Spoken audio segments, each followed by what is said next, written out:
Okay, well, it's Wednesday, June 3rd, and it's actually the first Wednesday of Fusion on Tour, so we are not meeting tonight. In case you didn't get that memo, we are not going to be having service. But man, it somehow already feels like it's been forever since we launched last week, doesn't it? It's really only been a week, though.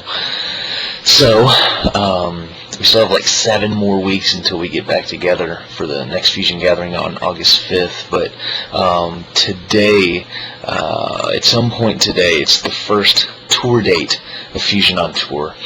And if you look on the back of your t-shirt that you got, or on the card, or on the website, or wherever it is, today is Buy Somebody a Coke Day.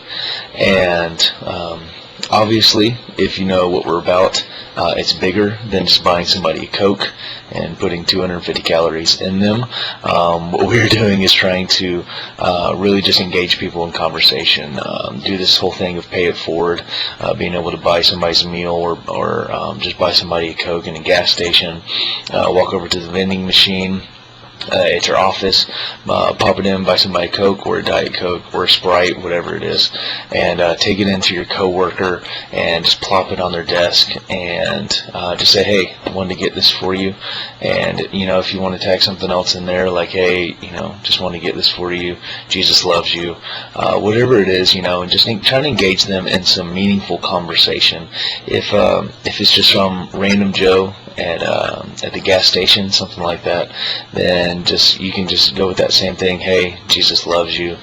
Try and engage them in a conversation, or you could just leave it at that. If the conversation comes around to a church, talk about your church. If it's Victory, talk about Victory. If it's not, then talk about whatever your home church is, and whatever it is for you in that moment that you can just try and glorify Jesus Christ and just show that person His love. And what I advise you to do, what I'm going to do, is just really just ask God to provide a divine opportunity for you.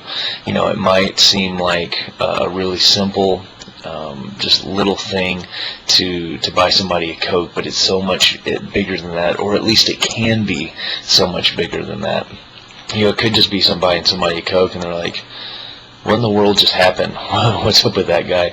Or it could be something as big as, the story that I told in Fusion, that I heard at the conference, first person from the pastor who this went down with. And I'll just remind you guys of that story of how there's this church in Louisiana, and they decided to start giving out Cokes. And if people asked why, they just said, hey, just wanted to let you know that Jesus loves you, and the church is here for you if you ever need to talk or need a place to go. And they ended up meeting this lady who was also a Christian, and they gave her a Coke. She asked what was going on, and she actually lived up in Alabama, and so she took, or Mississippi, she took the Coke back home with her to her city, and she just started passing out Cokes with her husband, and handed out to a single mom, seemingly a single mom with 2 kids, and they ended up coming to church that weekend, and all 3 of them ended up getting saved. Well, lo and behold, that woman was married, and Dad came to service that night, and he ends up getting saved. And so from one can of Coke, or bottle of Coke, 4 people ended up getting saved because of that. So come on, Jesus. But the story didn't end there. On Thursday, that husband, that man died. Just completely out of the blue. But really, the only redeeming moment of that whole thing was really just at the funeral, where the pastor was able to move the flowers and the cards and the pictures and all that stuff. And right next to the man's casket at his funeral, he put down this can of Coke and started preaching the gospel about how this man is now spending eternity in heaven instead of hell because of a can of Coke. And so what I want you to do is just go throughout today with this mindset of, man, you can never underestimate the value, the importance, the effect, the impact of serving someone. You know, the truth is the results aren't in our hands. The results are in God's hands. The thing that we're charged with is to be obedient.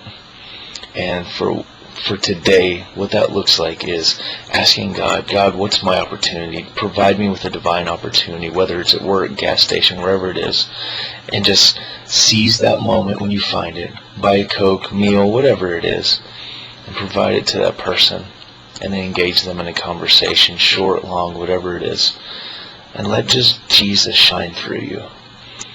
Okay, guys, it's been good talking to you. I'll see y'all tomorrow. Buy somebody a Coke.